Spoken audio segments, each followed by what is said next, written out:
In this video, I'm going to discuss two main things.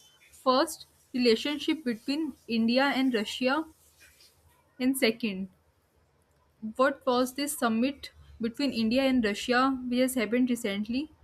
What was it all about? So let's start. Why we are friends? To understand the big meeting today, we have to look back. Our friendship with Russia, or the Soviet Union as it was called, started even before India became independent in 1947. This friendship grew super strong during the Cold War. While the world was split, the USSR gave India what it desperately needed: technology and cash to build our massive steel plants and energy companies like ONGC. They even set up a special rupee ruble payment system that was a true economic lifeline. The ultimate test was the 1971 Bangladesh War when the US sent its powerful fleet to intimidate us. The Soviet Union sent their own fleet and critically used their UN veto power to block anyone attacking India. They had our back when it mattered the most. This is why the bond is so deep. When the Soviet Union broke up in 1991, India immediately stepped up and kept the ties going with the new Russian Federation. The trust stayed intact, especially in defense and space. They helped launch our first satellites. Today, it's officially called the Special and Privileged Strategic Partnership. So let's discuss the first pillar, the money goal. The biggest goal is money, hitting a massive $100 billion trade target by the year 2030. This isn't just a number, it's a necessity because right now the trade is heavily unbalanced. Since 2022, we have bought huge amounts of oil and coal from Russia. Now the new plan is to rebalance this. We need to boost our exports, things like Indian medicines and farm products to Russia.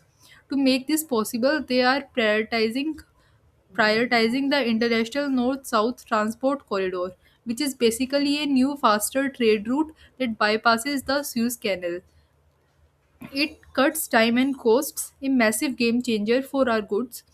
So, let's move on to pillar number two, military and energy security. The second pillar is our military. Even though we buy weapons from other countries now, over 50% of our military hardware is still Russian. This summit is vital for securing a constant supply of spare parts and ensuring all our systems work.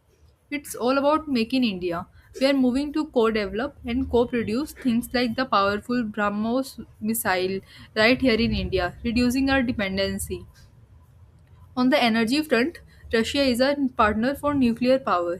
Like the Kudankulam power plant, they are helping us secure long-term energy deals, including access to oil and gas from the icy Arctic region.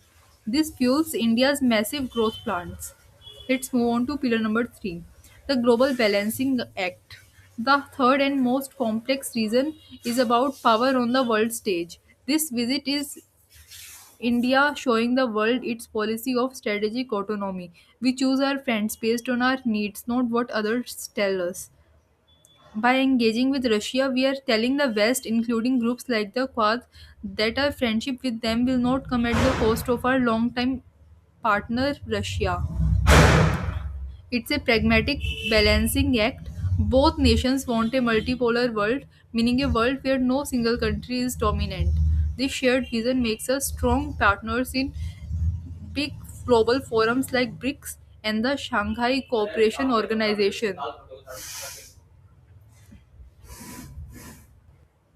That's all from my side. I hope you understood and you enjoyed it.